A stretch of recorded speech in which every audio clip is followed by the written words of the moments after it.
All right, I'm Alex Margulies here with Hall of Famer Paul Molitor. First off, Paul, thank you so much for joining us. Pleasure, Alex. Nice to be with you.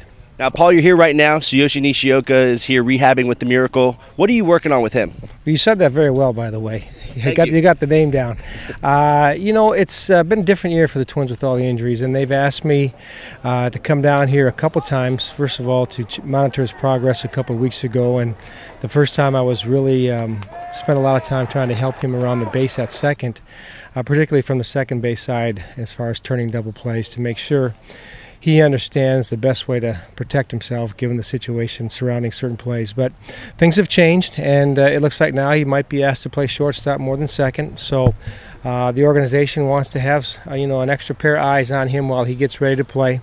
And he's doing well. I've tried to work him through the drills. I've tried to make sure he understands our team fundamental defenses, bunt defenses, first and third relays, so that when he gets back to the big leagues and he's asked to play shortstop, he'll be in the right place and Guardy will be happy. So there's a certain way that the Twins like to do things, and we want to make sure he has them all down. How do you think he's progressing? He's come a long way, even in the last 10 days. I think, you have the physical hurdle of actually healing and being comfortable enough for you to go out there and do what you need to do. The last thing to come physically has been making sharp turns and sudden stops and things of that nature. Base running in particular has been probably the last thing to come physically. And then you have the mental hurdles, just of having confidence that you can do things that you did before the break. He's never really had major injuries to deal with, so I'm sure there's a little bit of tentativeness and just until he gets over that, first scoring from second on a hit, the first, hard slide into a base, someone defensively. So as he gets his confidence back, I'm sure the performance will continue to escalate. Now, just talk about your regular duties, as a roving instructor for the Twins. What is the scope of your responsibilities? Well, the Twins has treated me great since I've retired as a player. I've been doing this now for quite a number of years, and basically I do the entire spring training. I concentrate on the minor league side with base running and defensive infield play. And during the season, I monitor our affiliates. I get out to see the higher levels more than the lower levels, but just to continue to try to teach and evaluate the development of our players in our system.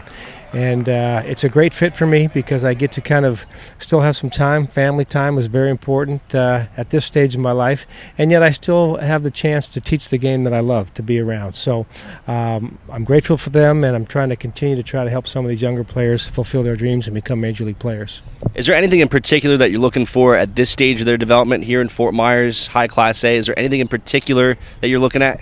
Well, naturally when I watch the infield, during the games, I'm checking for everything from positioning and preparation, pitch to pitch, making sure they're not tipping pitches to the hitters and going to the right places on every situation that unfolds. The one thing you learn as a coach is when the ball's put in play, don't watch the ball. Watch your players, whether it's on the bases or defensively.